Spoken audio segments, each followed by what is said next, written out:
Er- Okay, everyone, thank you for attending another segment of the Ghost Hour tonight.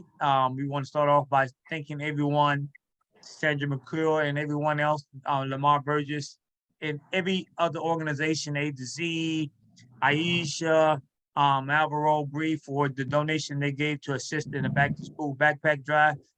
You should have seen the pictures by now on Facebook. I have posted some of the results. It was successful. And we wanted to share the results to show that what we do, actually do in the community.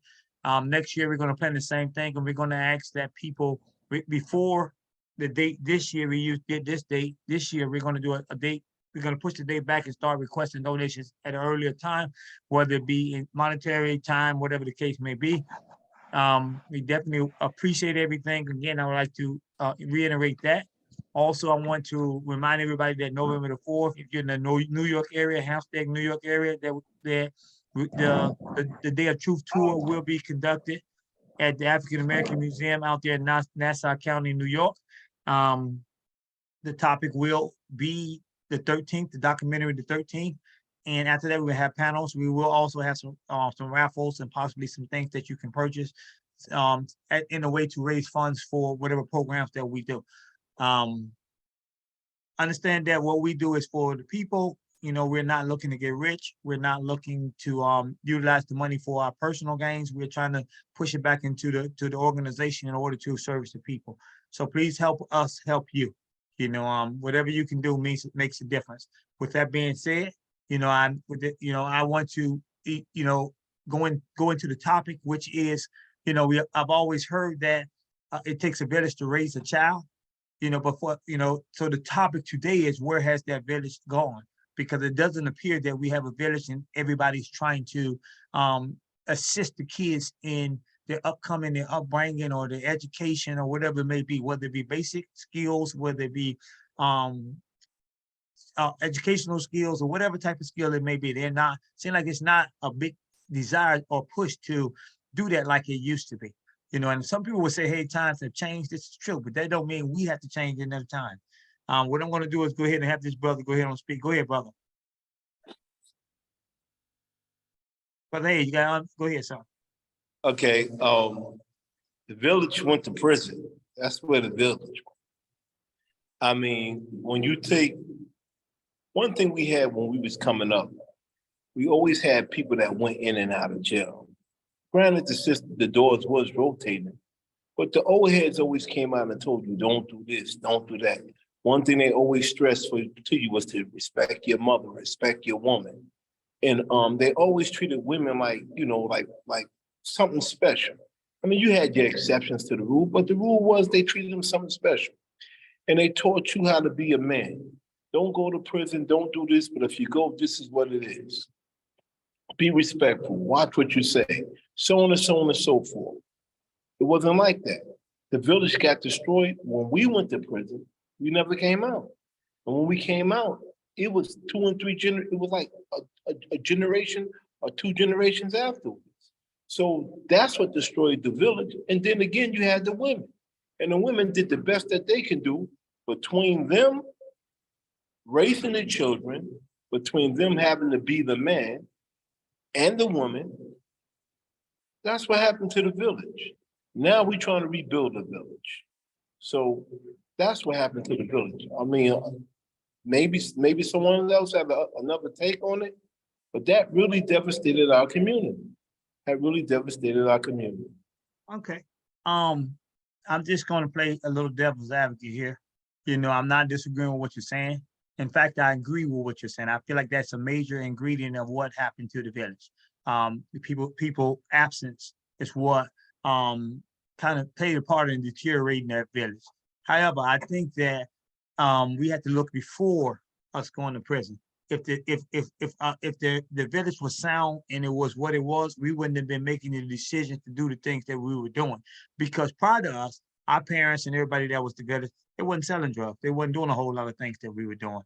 So I think that the village started crumbling before then. Yes, there were mechanisms and things put in place to destroy the village, to divide and conquer. Had a conversation with someone today on the job. 1 second, brother.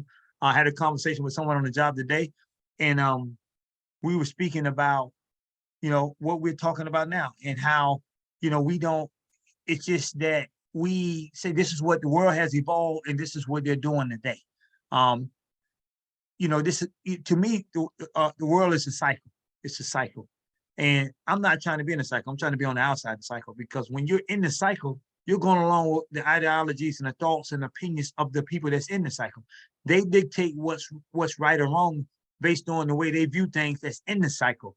And I want to be outside of the cycle or the rat race, however you would like to classify. I don't want to be in a rat race. So we're stepping outside of the rat race and the cycle, and we're looking at it from a different perspective. Meaning, we're going to get more opposition because people have been in this rat race and this cycle for many, many years, and they have deemed themselves to be getting by or making it. So that being the case, how did you tell a person that has raised 3, 4 kids or raised one child or have reached a level of success or what they deem to be success? How do you tell them that, hey, what you're doing is wrong? So that's just something to think about because you're going to have a lot of opposition when we bring this to them. But I'm going to allow Shatim to speak and then I'll get back. Go ahead, sir. How you doing? Good evening. Good evening, everyone. You said what happens to the village? Yes, sir. Yeah, my theory is just the media. Like everything was going on. We used to, well, when I was growing up as a child, we had the Cosby Family, Family Matters, certain media, and we still have messages within our music, that inspired us. Different world.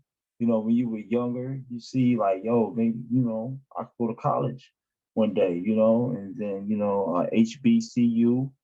Then all of a sudden it was just a shift, man. You had a few teenagers that was pregnant back in the day, but I think the more bigger and more teenagers that have babies, the grandmothers are younger, the grandfathers are younger. You feel what I'm saying? So if you are a grandfather at 35 and a grandmother at 35, you still youthful.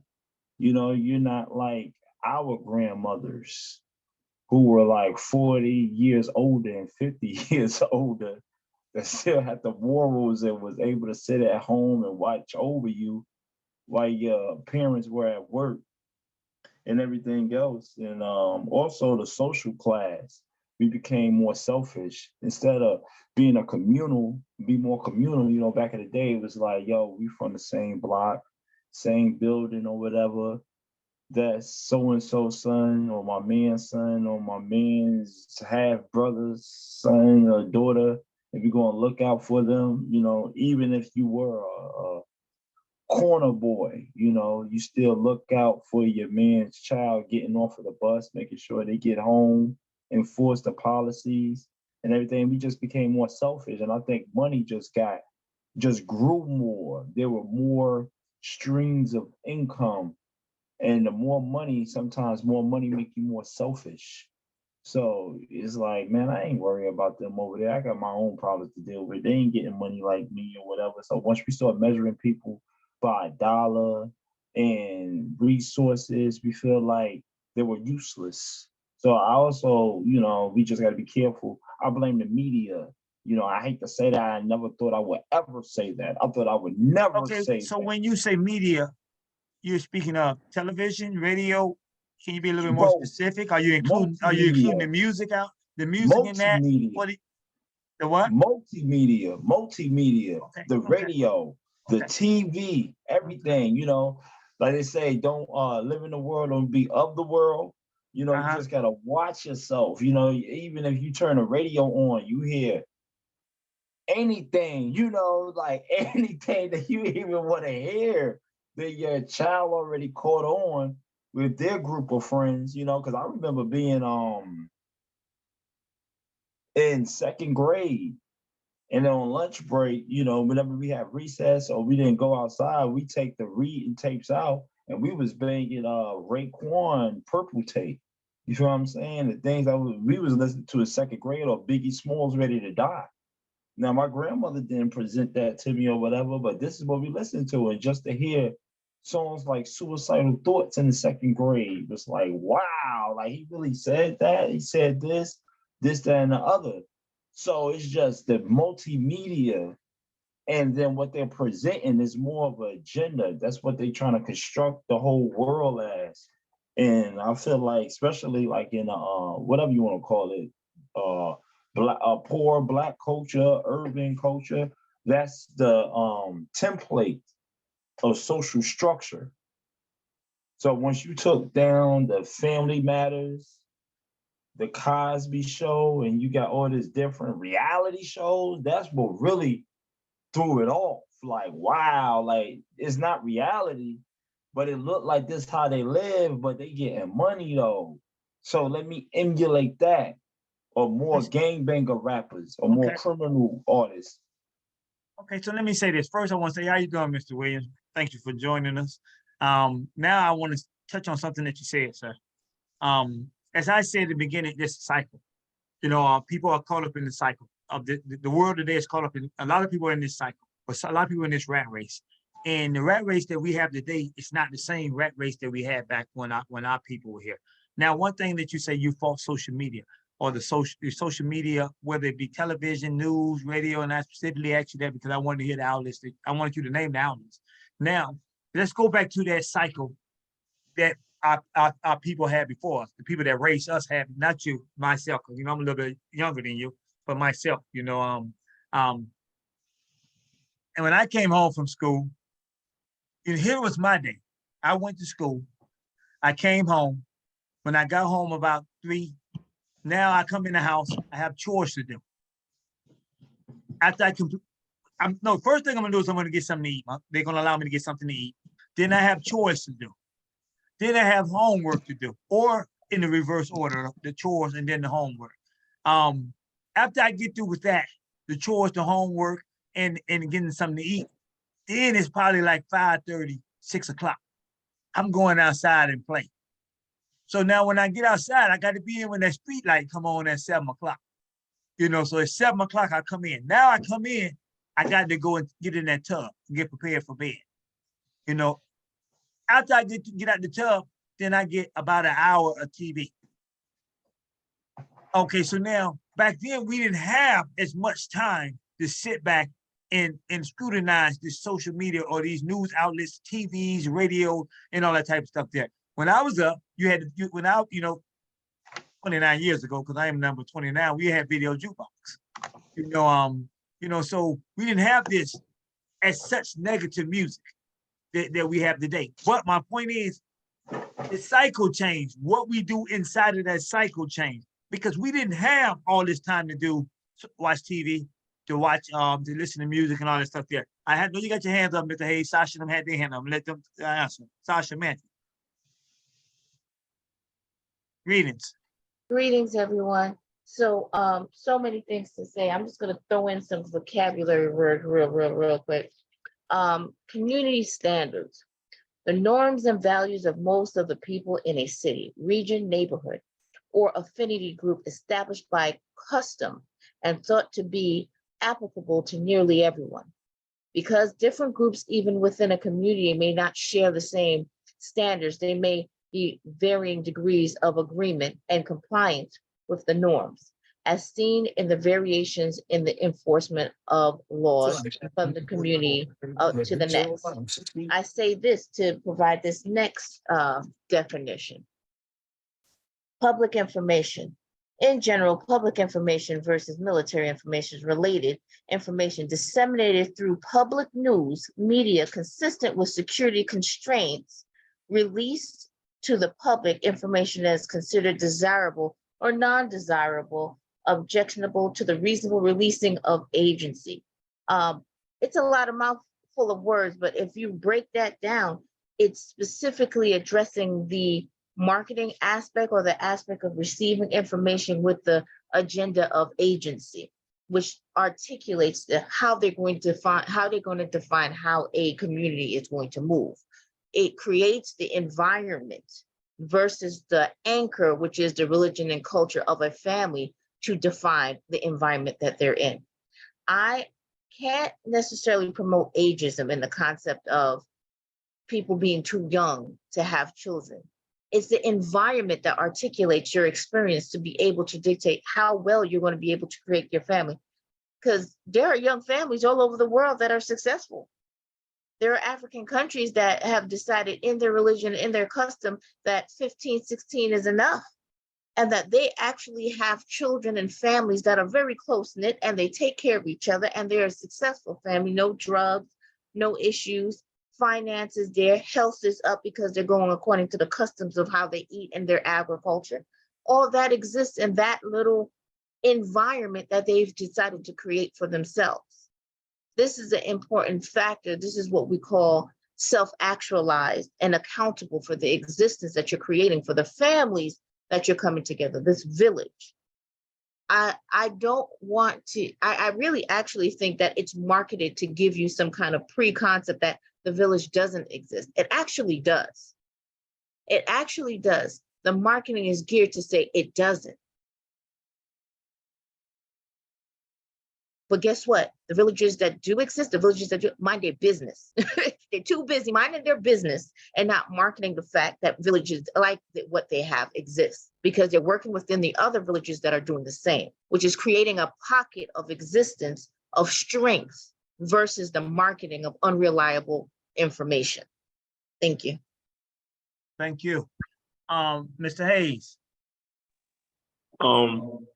Thank you, Sasha. To somewhat address that, I don't think Mr. Jones didn't say the village, none of the villages existed.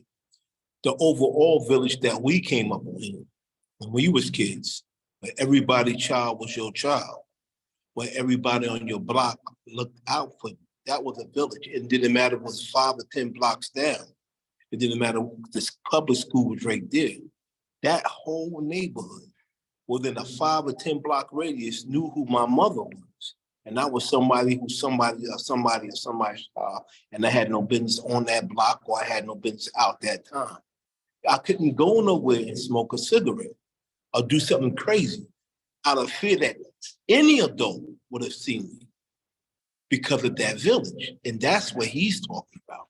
He's not talking about that whether they exist. Yeah, they exist in pockets, but overall, they pretty much non-existent. They're pretty much non-existent. But I'm going to get back to what Shaquem said. He's right. Ice Cube even said that about the music, how they pay you more money for ignorant raps than they pay you for positive, uplifting raps. And then you, Mr. Jones, you mentioned something regarding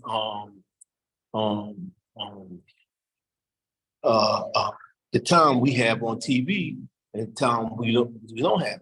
The TV is flooded with that stuff. And I'm not knocking nobody's life or lifestyle, but the TV is flooded with homosexuality. Even in cartoons now, homosexual, they're trying to push this gender stuff on.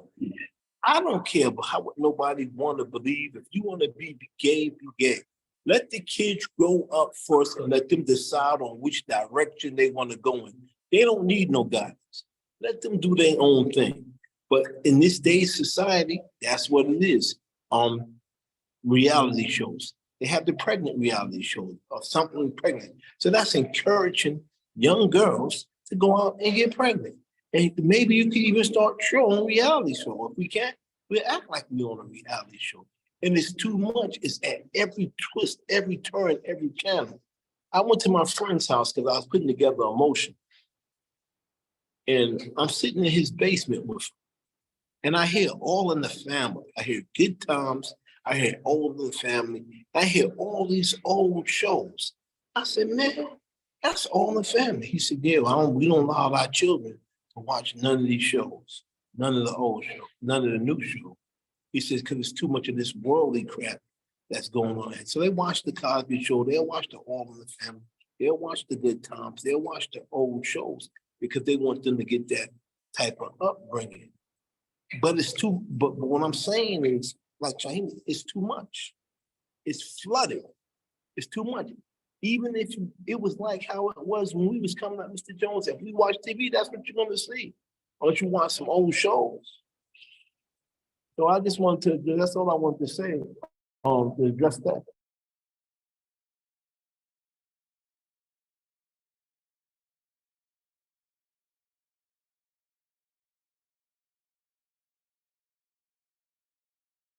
I apologize, I muted myself. Sasha Mantle, you had your hand up? Yeah, I like that you mentioned, Kevin, how we grew up in these, knowing everybody on the block, and you couldn't do certain things without somebody else checking you.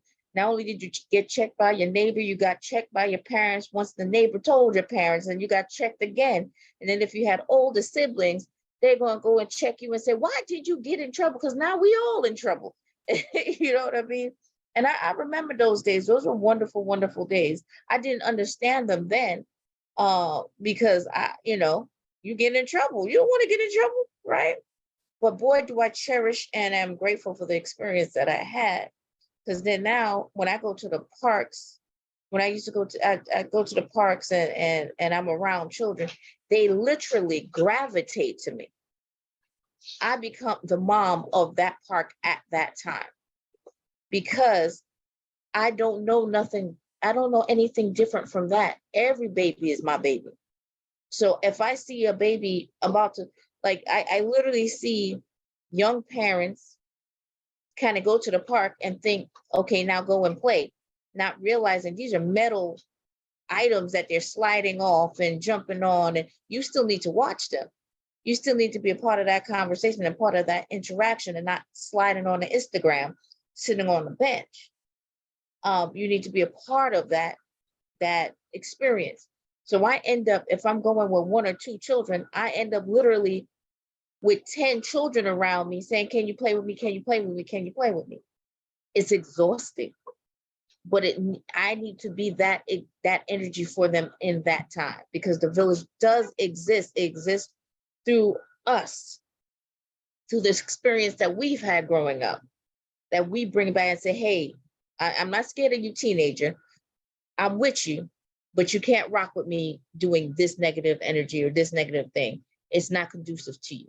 And I want to see you do better. I want you to succeed so much. I want you to succeed past being successful in the faces of opposition, but actually find your divine self in your process of learning how to expand and be successful.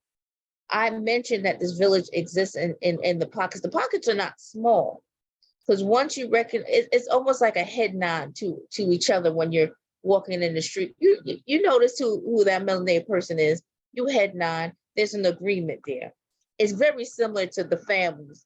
Families get together. Who's that girl? Who's their parents?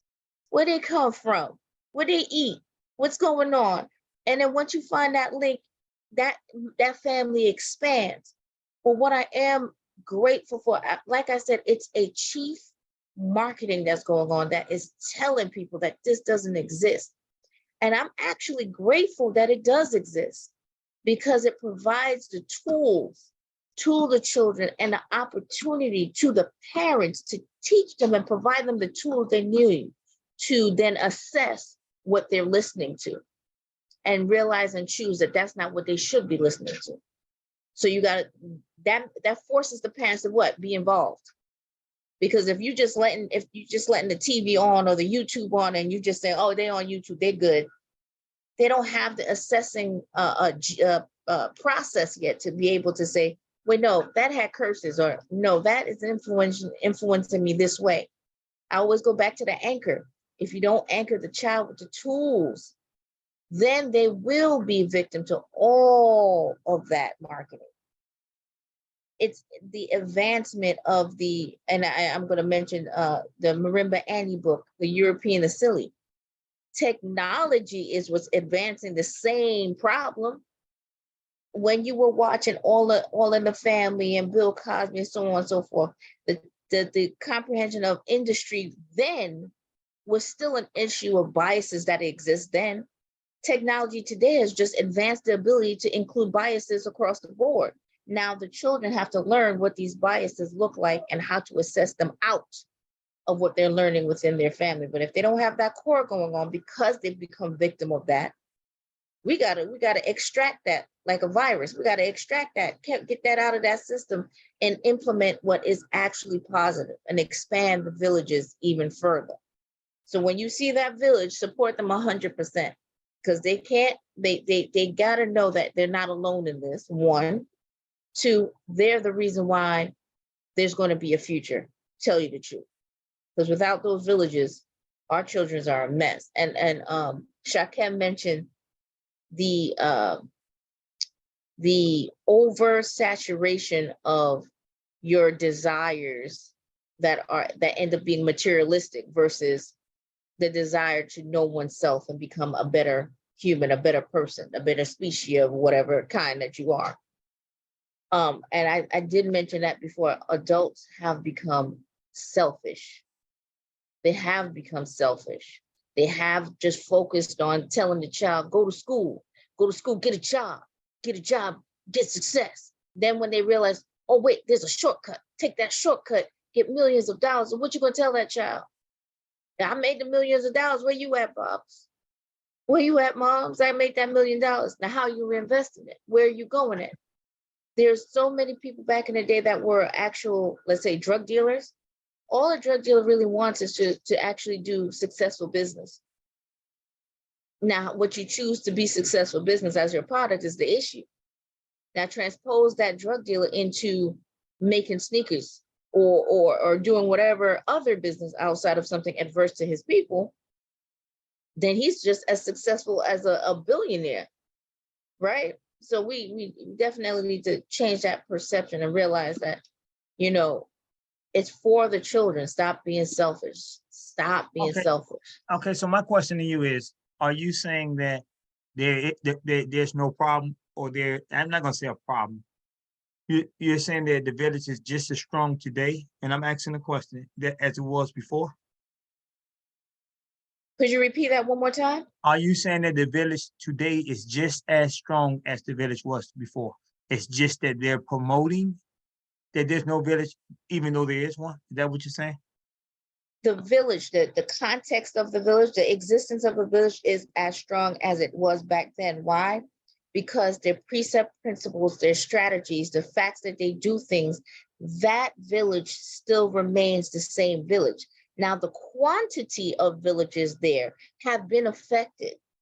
You get what I'm saying? So the quality is still the same if they're riding the same principles, if they're being able to survive past the technological age of trying to disseminate or change their roots on their anchor.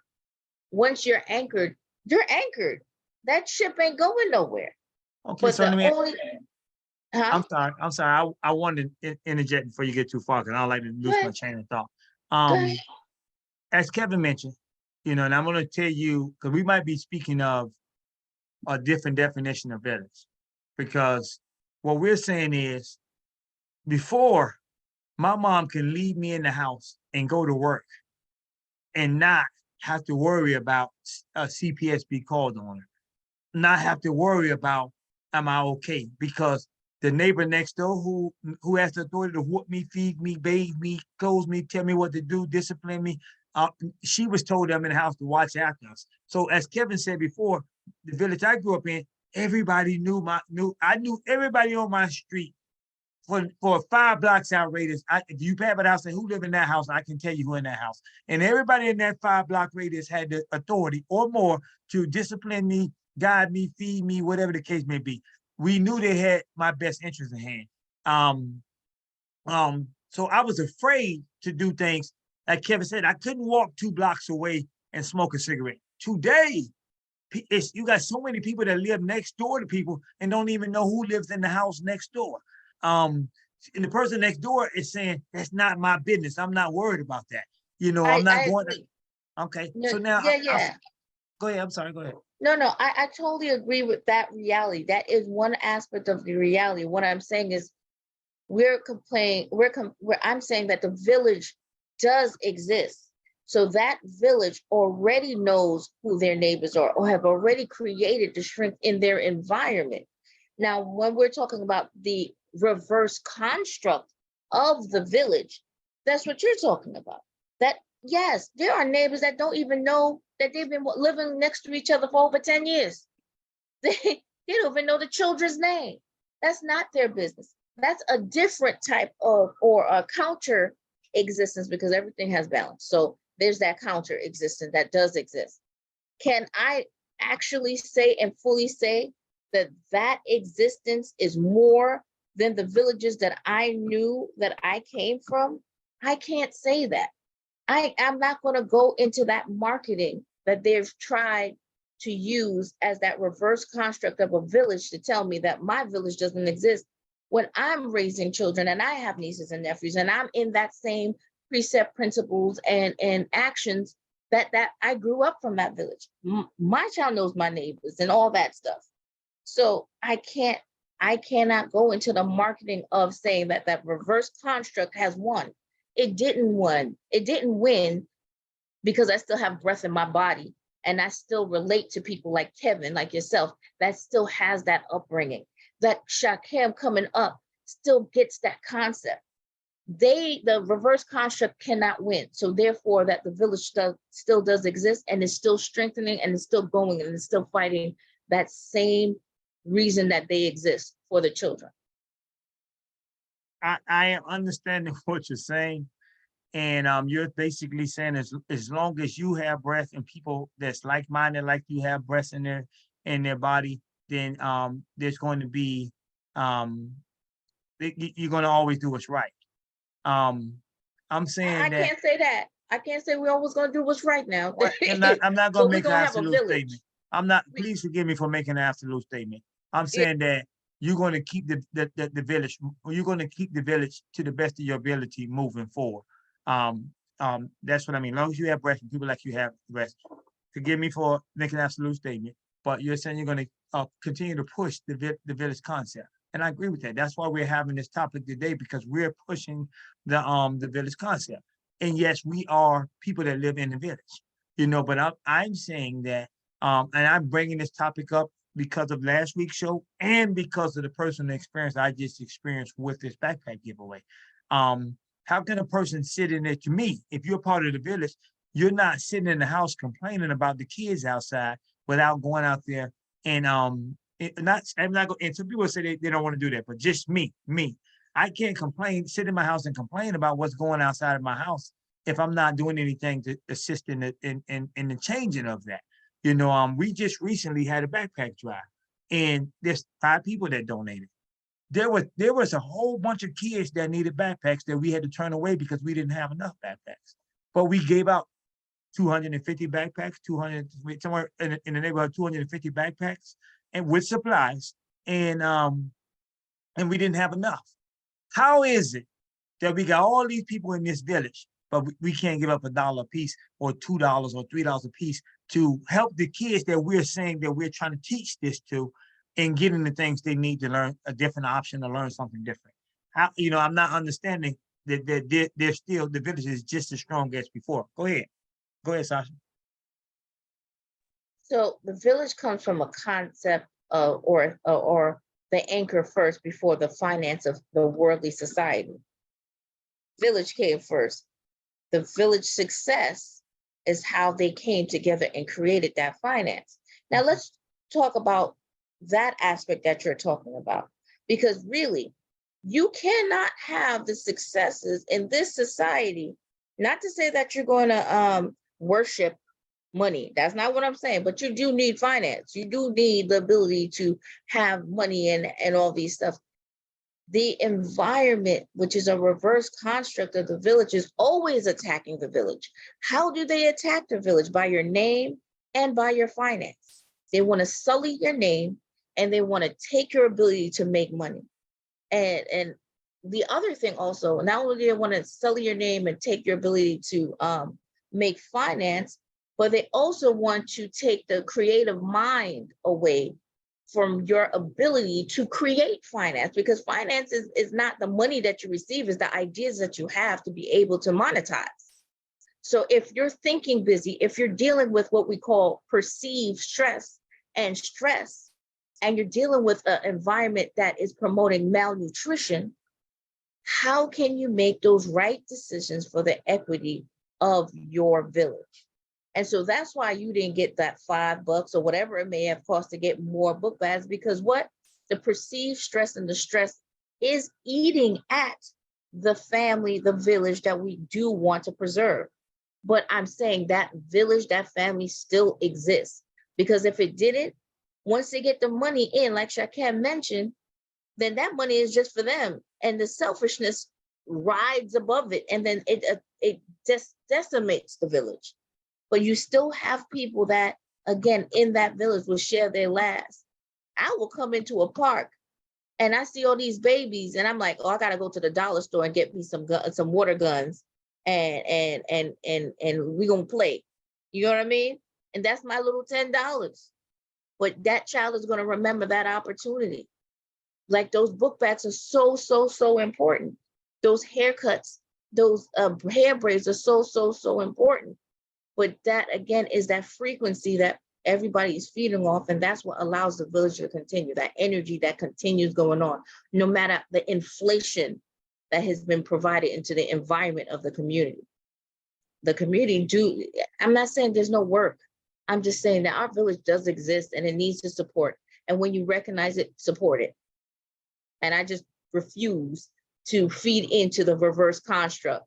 The reverse construct can kiss my grits. I'm down with the village and I'm going to do whatever I can to support that village.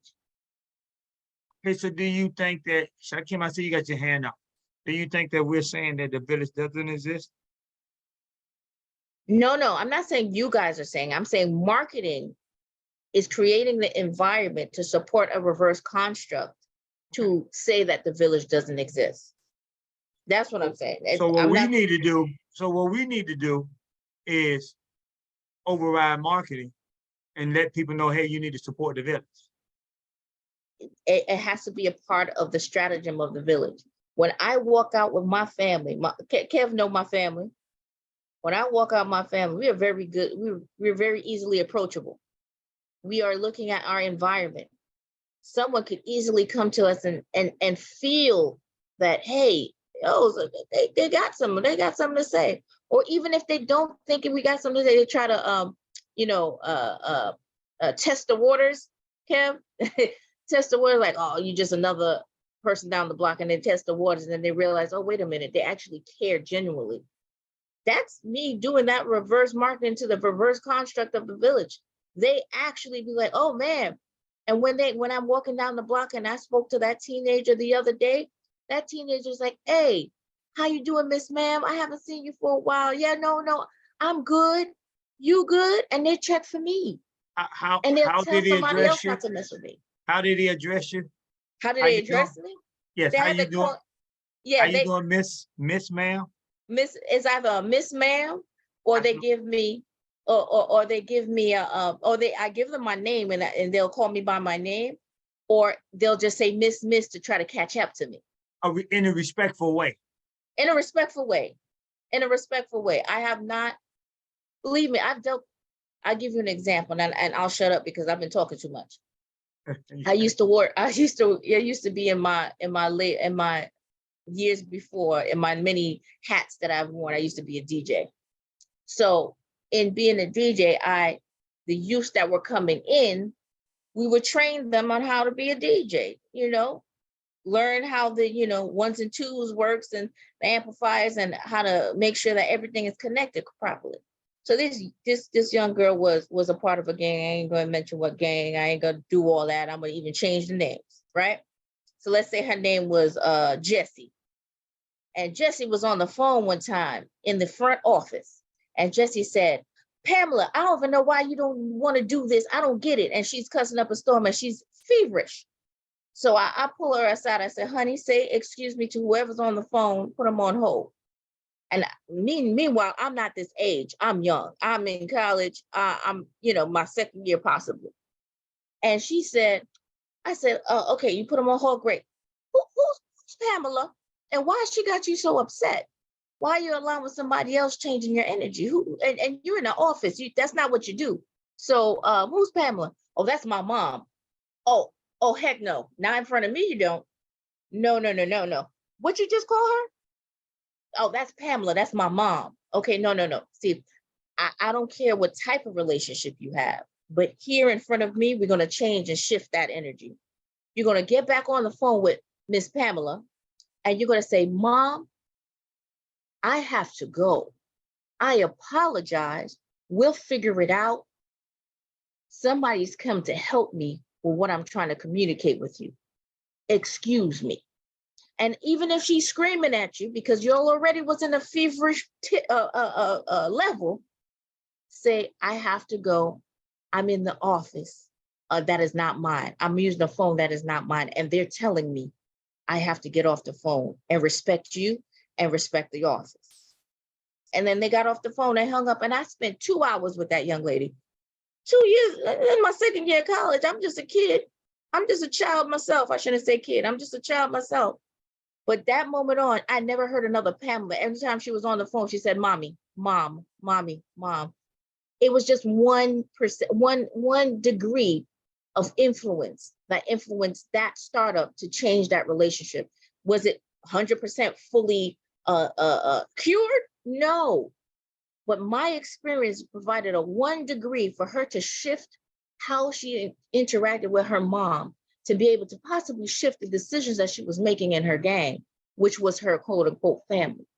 She started to shift.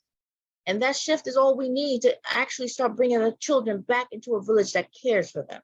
Because that's all they're looking for. Someone to care and someone to take care of them. I appreciate your opinion. Appreciate what you're saying. Shakeem, you had your hand up for a while. You like to comment? Yeah, I remember you asked if the community still there or not. I would say no. Reason being, what blows my mind is this guy. I don't know if y'all familiar with him online. His name Charleston White. I'm familiar with that. Yeah, I'm familiar with him. Huh? I'm familiar with him. Yeah, okay. I remember one time he said in one video, part of my language, he was like, yeah, ain't nobody trying to get a whole bunch of money and stay around a whole bunch of niggas. We ain't trying to stay around no black people. The American dream is to get good money and make sure ain't no black people around.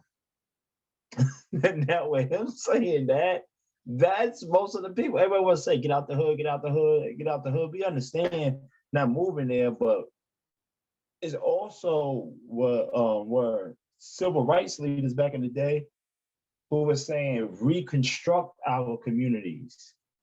That was the point of the Harlem Renaissance back then. And I feel like even the children now, everybody's goal is to go to college, do sports, and just be financially stable and live among other groups. That's why I say the community is no longer there. So no, it's not there because everybody goes subconsciously is to get their bag and go elsewhere other than in the community or where they were nurtured. So that's my answer. Thank you for your response. Anybody else like to add anything to this before I say anything? Anybody would like to comment? Cherie, Mr. Clifton, Phone, anybody else would like to comment? Bree, anybody like to comment to this?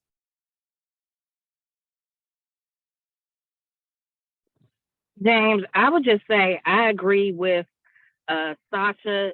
The village does exist. However, our villages have become selfish. And when I say selfish, it's more about what, my goals, right? Not necessarily a community goal, but the same thing that Sasha's speaking of, correcting the young lady. People they're too selfish to, the majority, I would say the majority are too selfish to take that extra step. We're in a me society and about what I can get for me and mine, and the rest of y'all figure it out. And that's just the honest truth. When it goes back to, I think we talked about, when we watch shows like as a family, like the Cosby Show and things like that, and what you could watch and what you couldn't watch, and knowing your neighbors, like those are things that everybody's not teaching now. A lot of people, you go places. I just moved into a new community, and when you speak to people, we can be on the elevator and I say, hello, how are you? I introduce myself, say I just moved in, and it's like shock. The people act like they're shocked that I'm speaking to them. and I'm in a building that is multicultural, several different generations living in one place, all ethnicities, and you have to teach. That's something that I teach my children, right? Something that we have to teach, how to be a good neighbor, how to communicate, conflict resolution. Those are things that this generation, the majority is not learning, and it's up to people like us to educate not only others that look like us, but those same educators. Like when I grew up, even to this day, like I can't call my mother by her first name, my father by his first name. I say yes, ma'am, no, ma'am. And to me, I couldn't say if I happened to say yeah, I didn't even, we weren't even really allowed to say yes. Like if you say yes, who you talking to? We've gotten away from that where, people just saying whatever, how you address your elders. Even if it's from the streets, there is no street code. Back in the day, there was a code. You didn't mess with ladies and grandmas and things like that. There's no street code anymore. People are afraid to talk to these young guys on the corner. All of that plays into the part of, the village crumbling. It's there, but it's not as strong as it could be.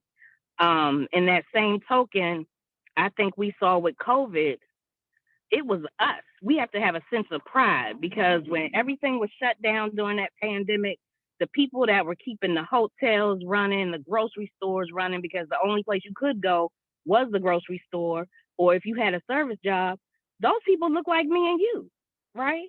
We were the ones keeping the things going. And if people realize that and realize how strong we are as a people and start educating these young people and pulling them to the side more than just a few of us, then we'd be in a different place.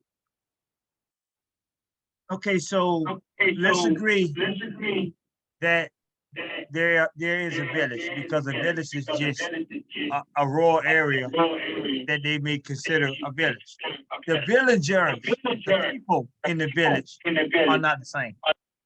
We don't, the village don't change, land don't change, landmarks, that don't change. But I'm going to say this here, that as you stated, we are strong together. The mindset and the cycle or the rat race they had back in the day when they was forced to be together, when they was in the fields or whatever, their mindset was a different mindset. Even when we go up into, let's move forward now in life. My grandparents and all of them who lived on the street, but I knew everybody on the street and everybody knew me on the street. And if you came around and we didn't know you, you immediately stood out because everybody in the village knew who lived in this village. And then it's a question, who is that? And then as Sasha said, they had to be identified by somebody that lives in the village. Oh, that's Cherie's people, or that's James' people, that's James' cousin, or that's James' family, or whatever the case may be. But my point is, today, the mindset or the cycle or the rat race that they had back then, because it was still, we had to survive. Rat race and cycle is a way of surviving to me. That's my definition of that. It's different than today. That's why you have this selfish stuff. When did we have selfish stuff back then?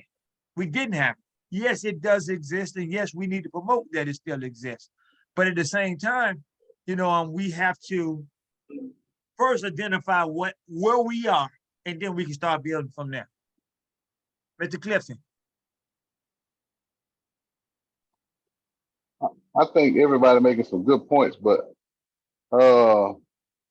because the village is not just the people, it's not the land either, James, because you have villages that move, that migrated, that migrated and moved. So it's not just the land. I think our villages have turned to tribes, and where people have gotten away from the village and become separate tribe within that their own village. And I think that we always revert back to not the conspiracy theory, but the forces that seen how strong the Black family was as a village. So they brought in the pipeline to prison thing. It made it against the law to discipline your child. They took out corporal punishment out of school. They made it against the law for you to discipline your child at home. A child had more power with the push of 911. You know what I mean? So they put the police into the home.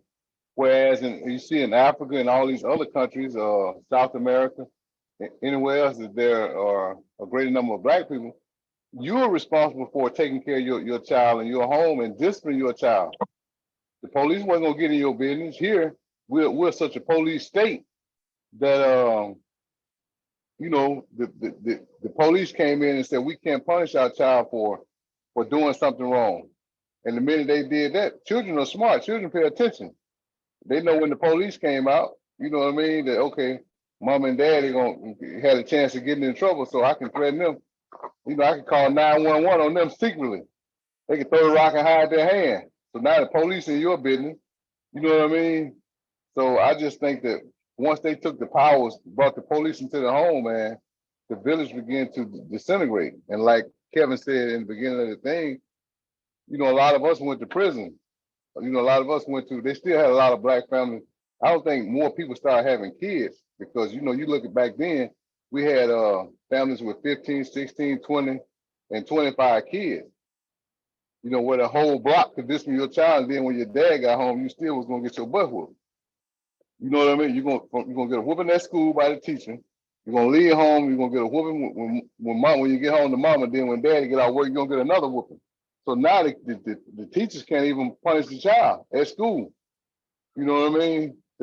So to me, the destroying of the village, man, came in when we brought the police into the home to do away with corporal punishment, because it gave us not only, you know, you train a child in the ways of the Lord, man. So when we stop disciplining our children, then we lost the power to direct them if we don't catch them at an early age.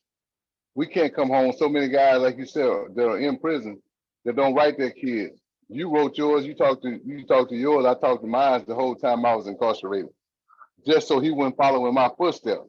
So there are a lot of parents that did a great job, but there are a lot of them that are sitting in prison right now playing board games, and their children are out there in the street slanging dope. You know, the dope man raising them. You know what I mean? Or the pimp raising them. The pimp raising their girls and the dope man raising their son. So I don't know. Yeah.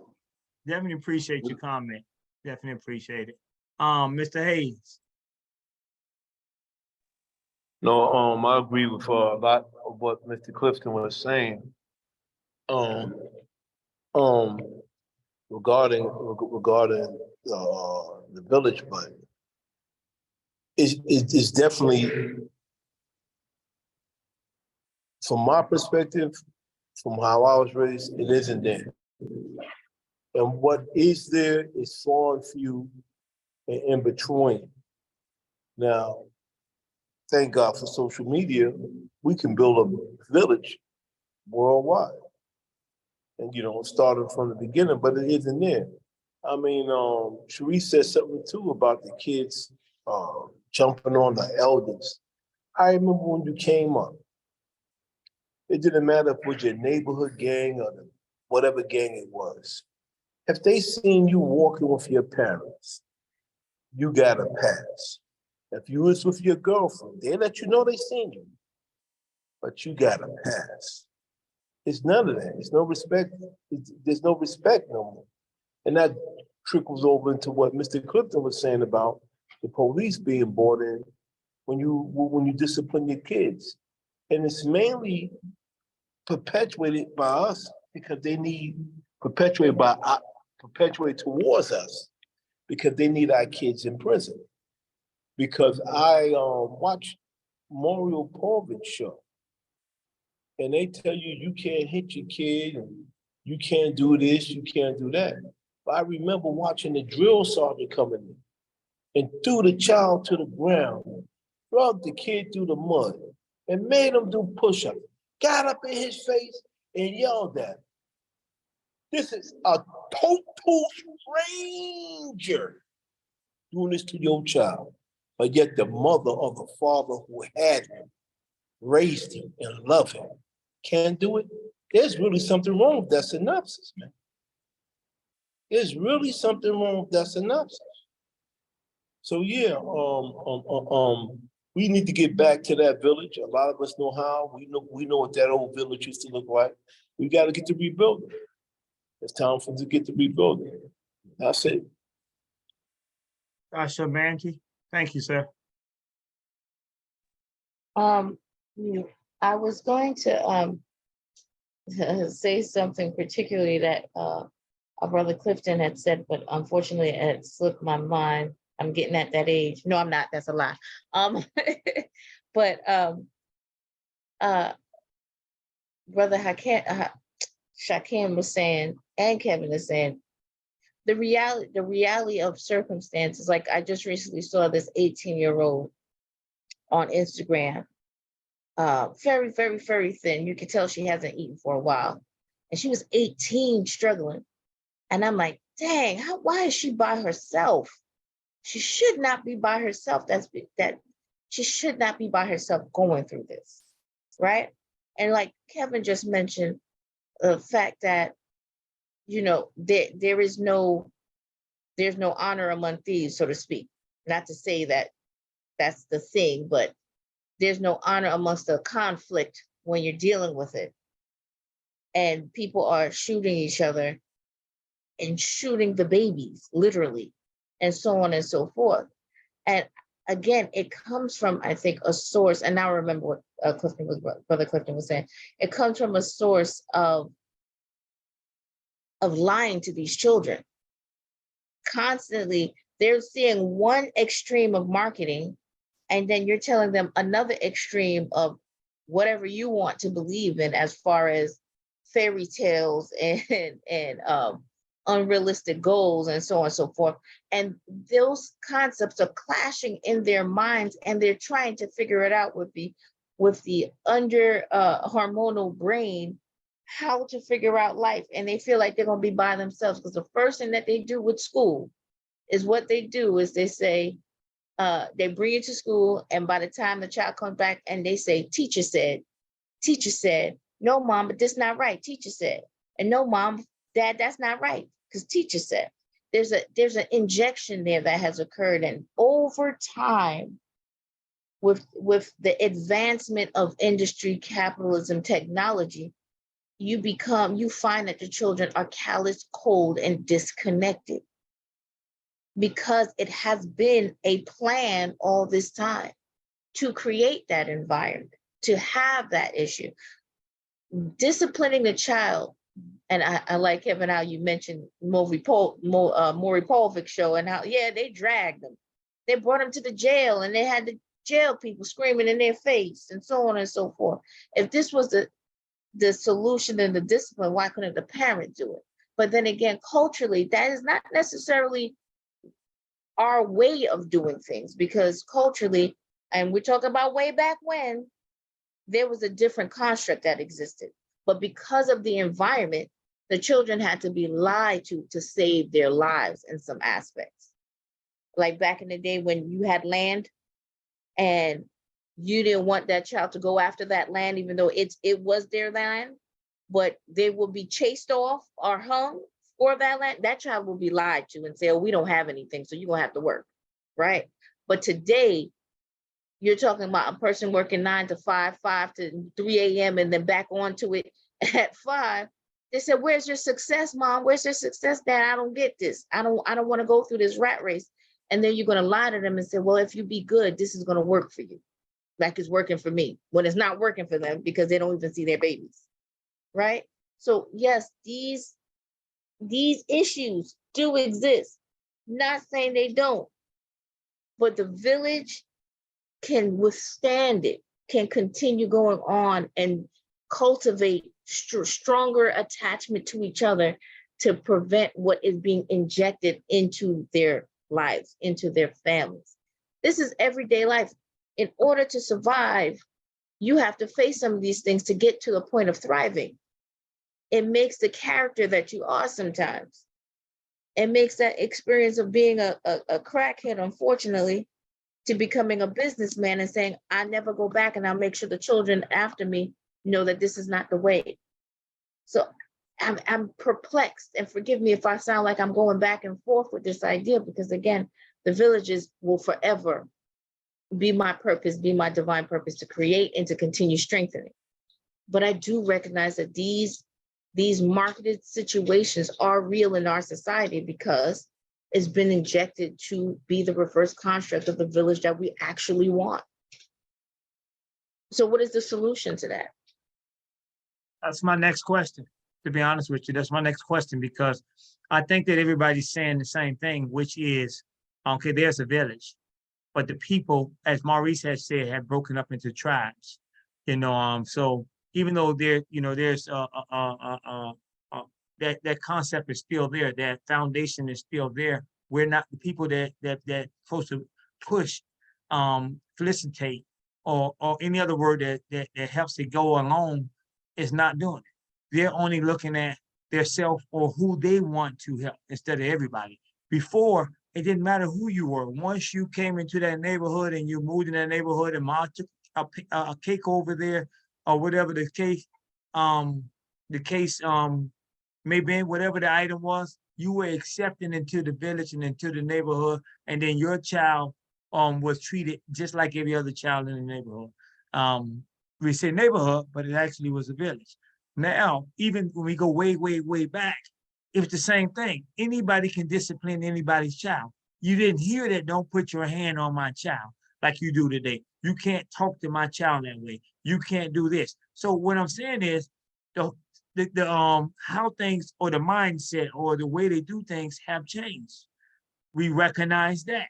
We recognize that. Tasha, that's what you're saying about the marketing stuff as well. We recognize part of it. We recognize that things have changed. We, being a part of the village and being the unselfish ones, are trying to help them get back to where we needed to get back to.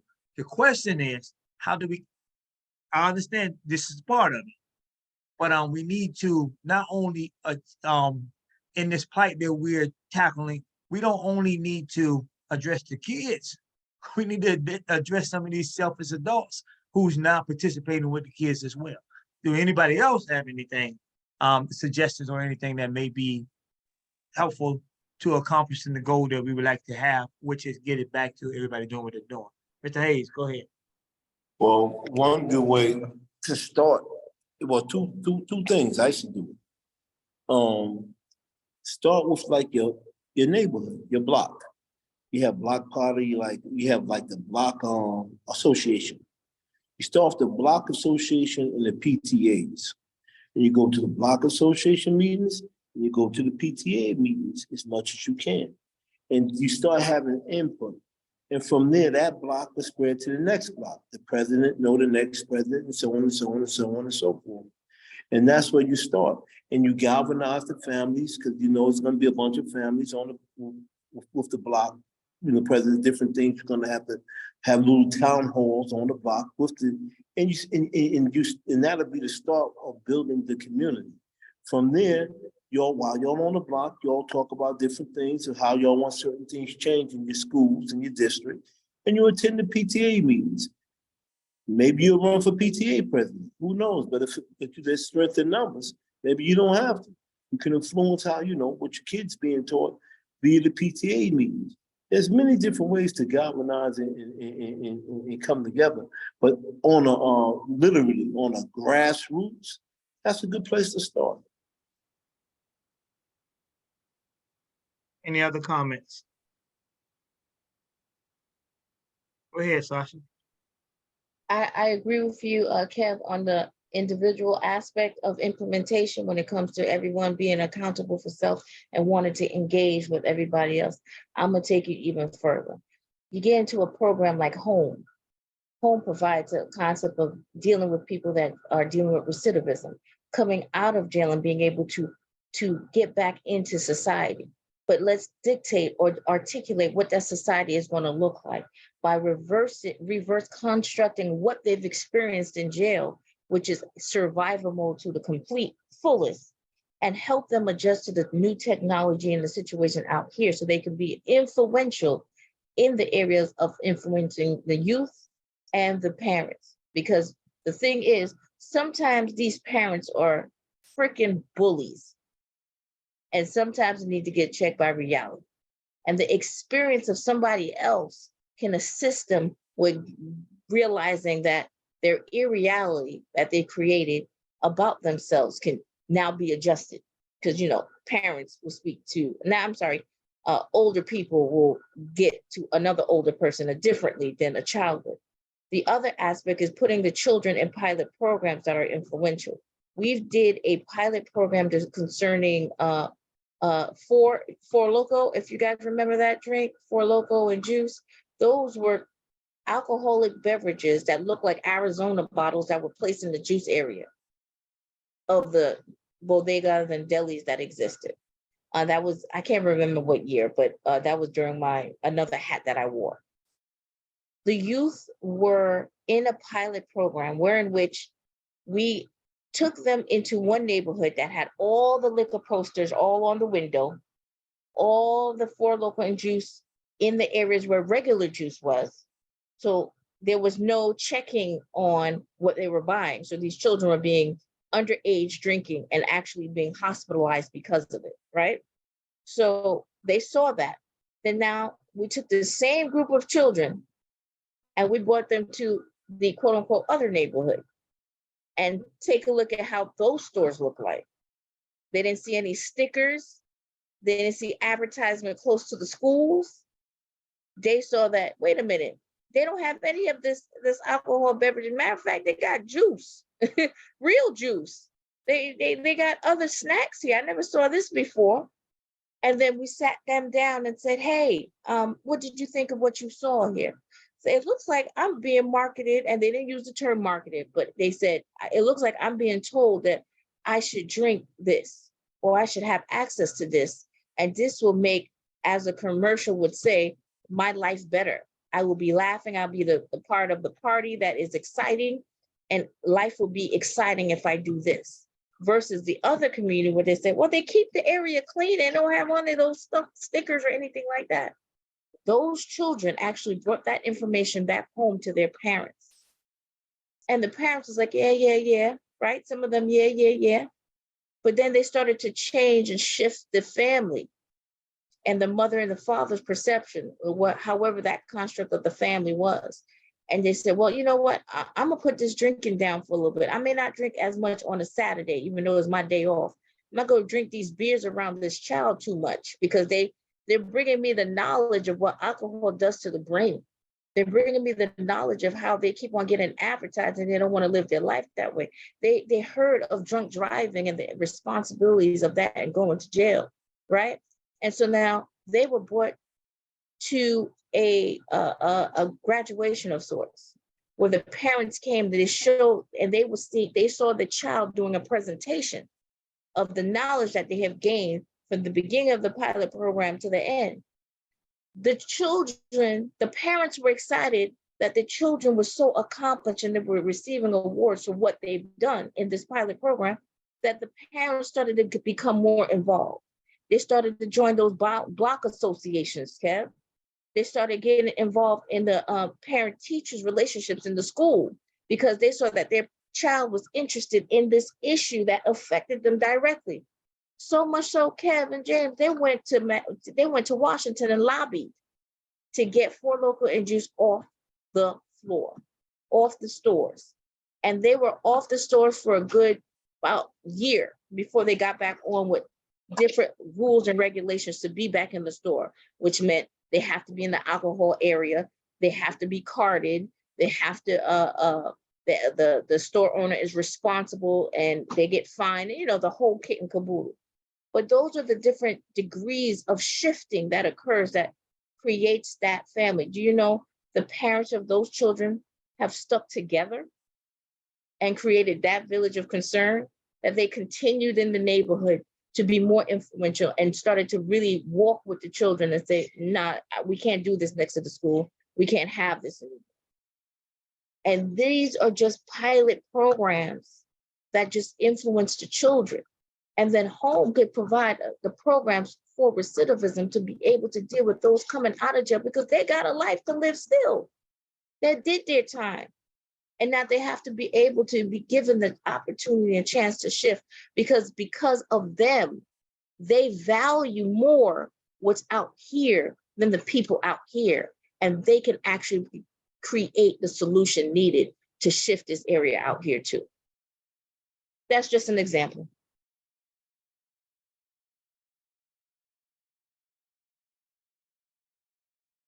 Thank you. Thank you.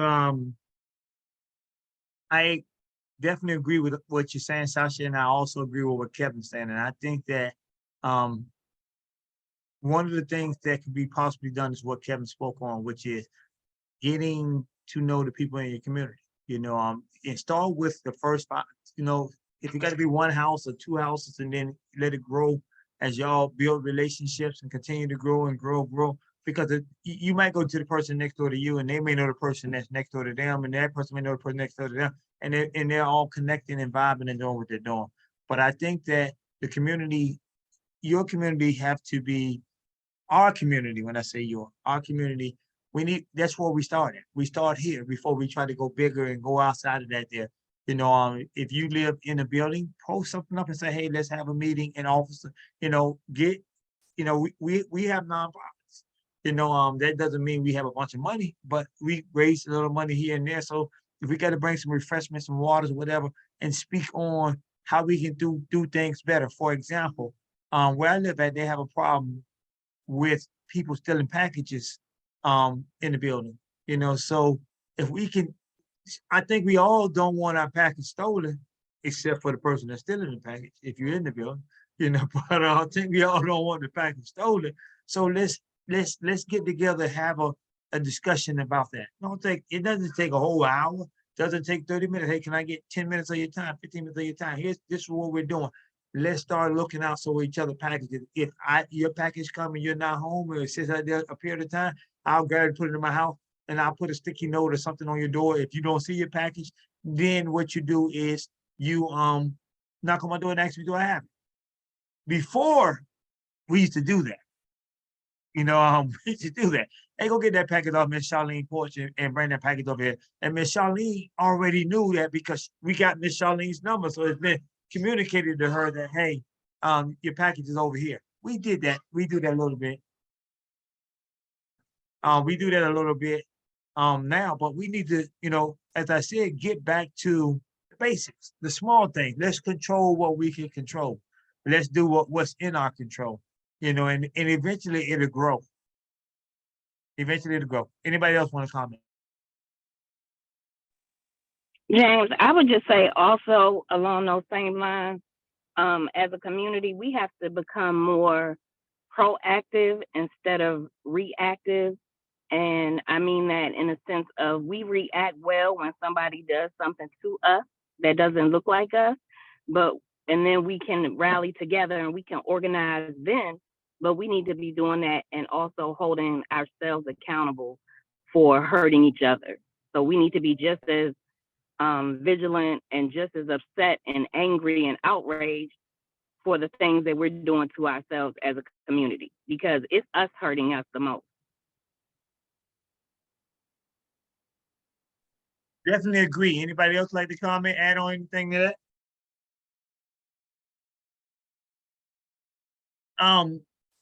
Again, like you're saying, Cherie, we shouldn't wait until we show that we can do it. So let's do what you're saying. Let's not wait to that. So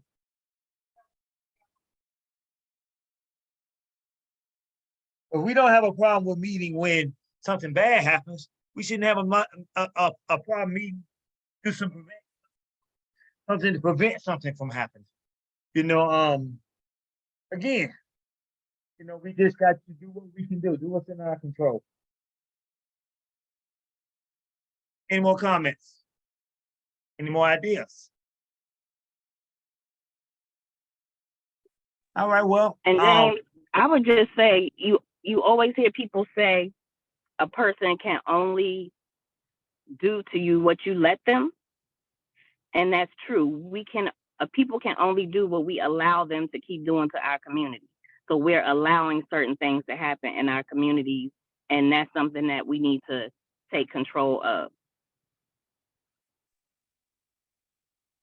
Yes, I agree with you, and I'm going to give you an example of something.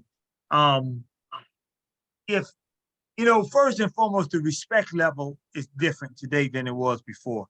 That's the biggest problem, Cherie, because, I did what I did. I sold drugs, I done whatever I done. I always hid it from the elders. I respected the elders. You know, if an older person was walking by, it didn't have to be a family of mine, member of mine, or anybody that I knew. It's just the respect for elders. We would put it away, hide it, you know, or whatever the case may be. Where if a young guy may have walked by my younger years, I might not even put my gun up. It may have been sitting on my lap and I'm not going to put it up. But if an older person come up hiding all of that, you know, again, that goes back to what we were saying about everybody knew everybody in the neighborhood. So I knew it was going to get back to my people. And they're going to say, they're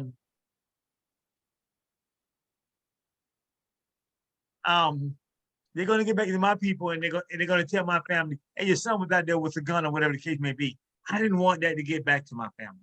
I felt like that, even though I was grown, you know, I didn't want that to get back to my family, you know, so that's what that is, you know, Sheree. I feel that, definitely feel what you're saying. We got to start in our communities. We have to do what we have to do in our communities, have discussions to get groups together and demand that certain things don't come in our community, and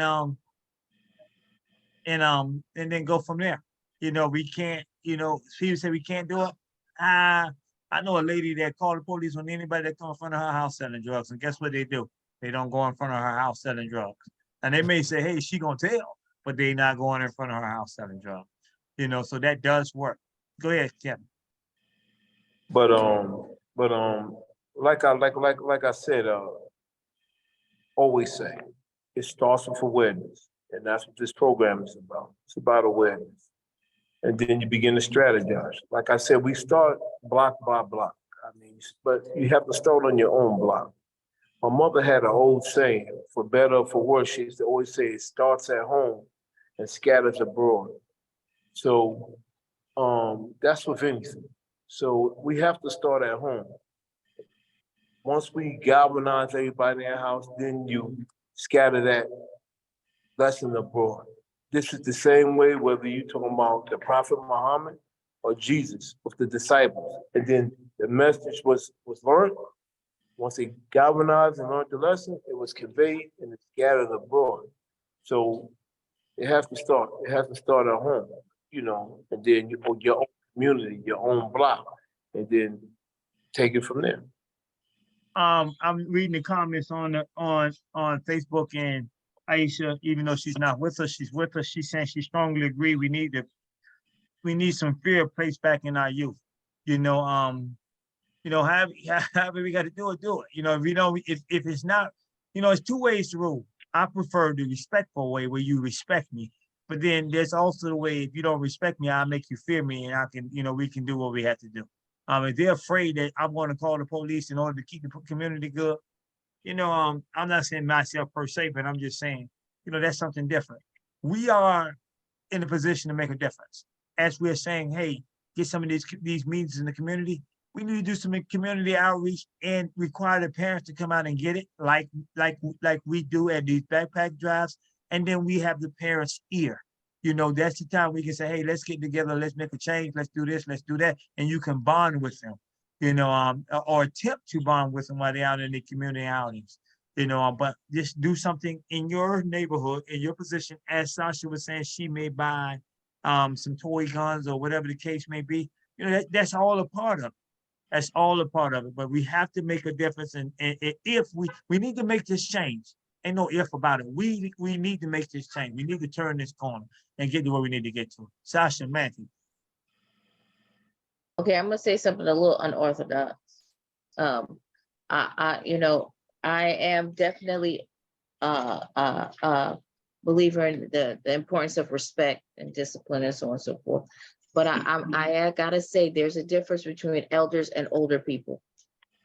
The older people have a tendency to lie to the children, abuse the children, and then you turn around and you have to still respect these older people. Older people meaning that they've aged, but that doesn't mean they've received the wisdom. That doesn't mean they've lived the life that is in accordance. That doesn't mean that they actually have something to give. I'm talking about those older people, not elders. I saw an older person on the train, and this is why I mentioned this. The woman dropped a quarter out of her purse, right? This teenager he could have been about 16, 17-year-old boy, picked up the quarter to hand it to her. The woman cursed him out, called him a bum, looked at the quarter, and got off the train. Like, how the audacity did you have to try to touch me or talk to me or hand me anything? That's an older person. And unfortunately, that's what the children are being faced with. Those are sometimes look like your guidance counselors, sometimes look like your teachers, sometimes look like your gym teachers, sometimes look like your neighbor. And that are, I'm so full behind the children when I say, hey, when she did that to him, I went to the 17-year-old and I said, hey man, that was nothing about you. Nothing about you. Put that quarter to the side, don't even put it in your pocket. Here's a 5. I think I gave him a 5. And I said, you'll never forget this time, but I hope I do something to change your perception on it, because not all of us is like that. And it's unfair to you. And he was like, thank you. I don't know if that did anything, but he said, thank you. And I'm like, I hope that did something. But these are the older people that are abusive, that you heard about children being locked in closets and so on and so forth.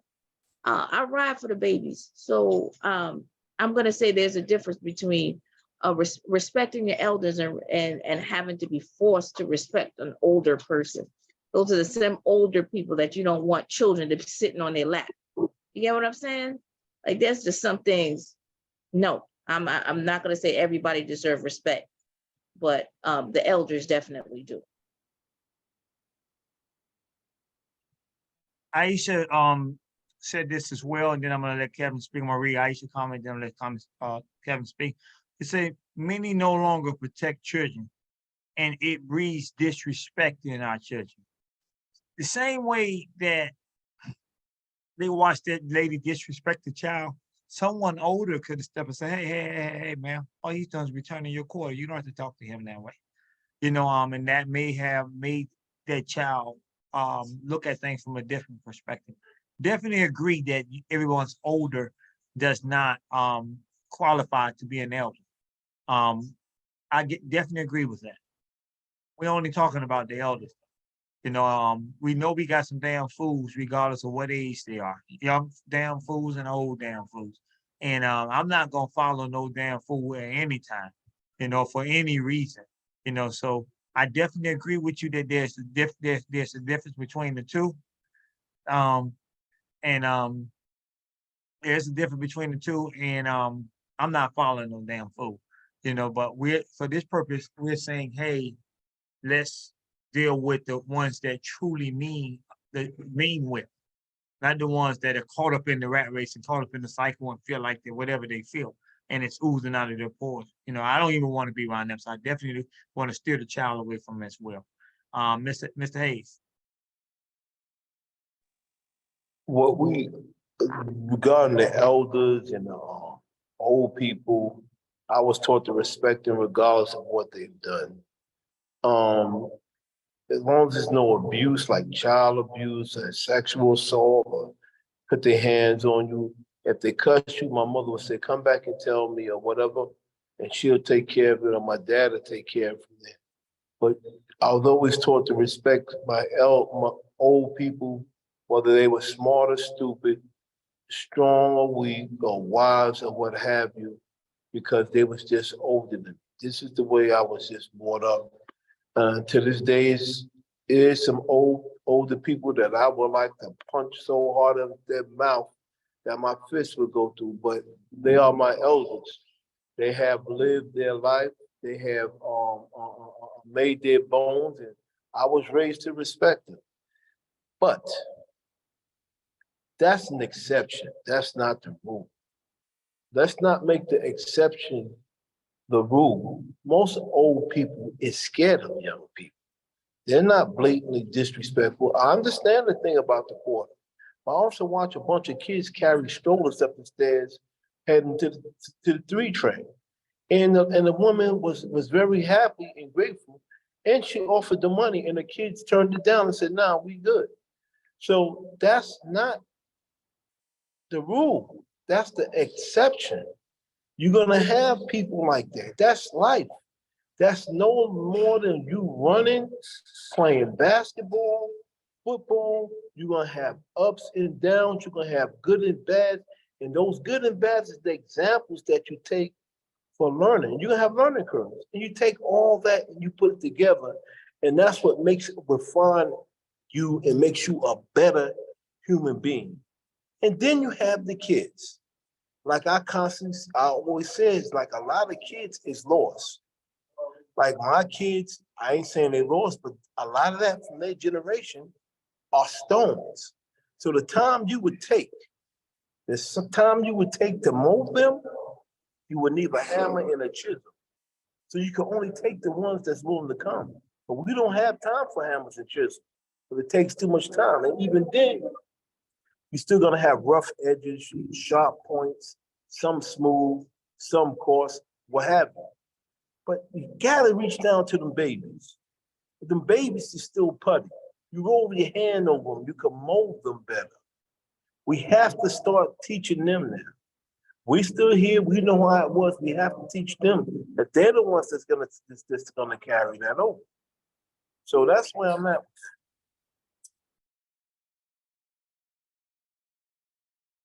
Thank you, thank you. It's getting about that time, so well, go ahead, Shaquem. Before we close, you could take us out with the last words, brother. Yeah, to piggyback off what Kevin was saying about the babies, we just got to train our children like, yo, stop valuing everyone's opinion. You know what I mean? Stop valuing people who ain't got no bright future. And I'm just trying to get my baby squared up. You feel what I'm saying? Just be a whole square, just as long as you know defensive skills, whether it's firearm training or combat, hand-to-hand combat. But at the same time, stop trying to be a gangsters or N's and B's or, you know what I mean? We got to cut that out. That's played out because that's unwinnable. So we just got to take a different route and over dominate the other groups. You know what I'm saying? Get ourselves in other rooms. That's what we just got to teach our children. Stop valuing everybody's opinion. That's all I got to say. I definitely agree with what you're saying, Shaquem. And when I was brought up, I was definitely told, I don't care what they do in that household over there. This is what happens in this household over here.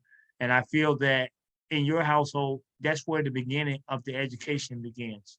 Because you need to stress that you're going to be different. You're not going to be like everybody else because the information that we're going to put into our kids may be different than what the rest of the world may want us to perceive or may want us to teach our kids.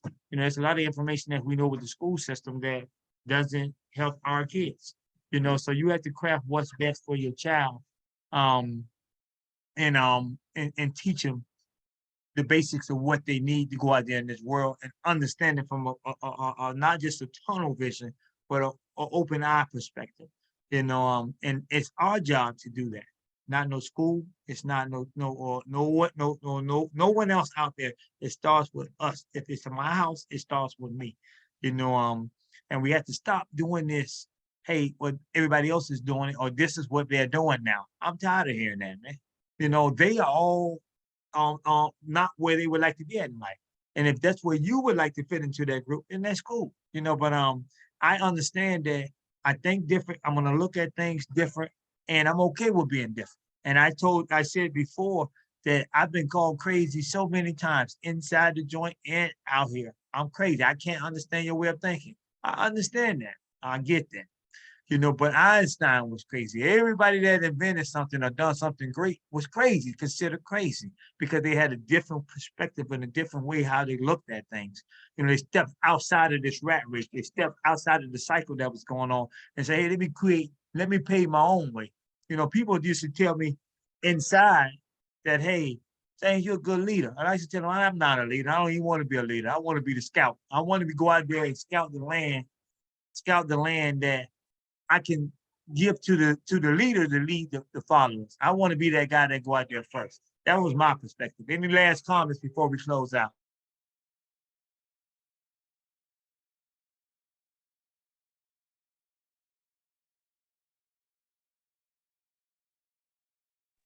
Okay, well, with that being said, we're going to close out, but I'm going to ask that Kevin and Tasha Manning, y'all are welcome to stay. Anybody that's with us?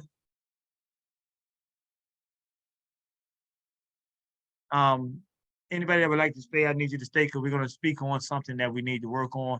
And I understand that everybody wasn't able to make it tonight, but we're gonna speak on it, and then I'm gonna give the ones that's here. Miss Brenda, definitely stay on the show.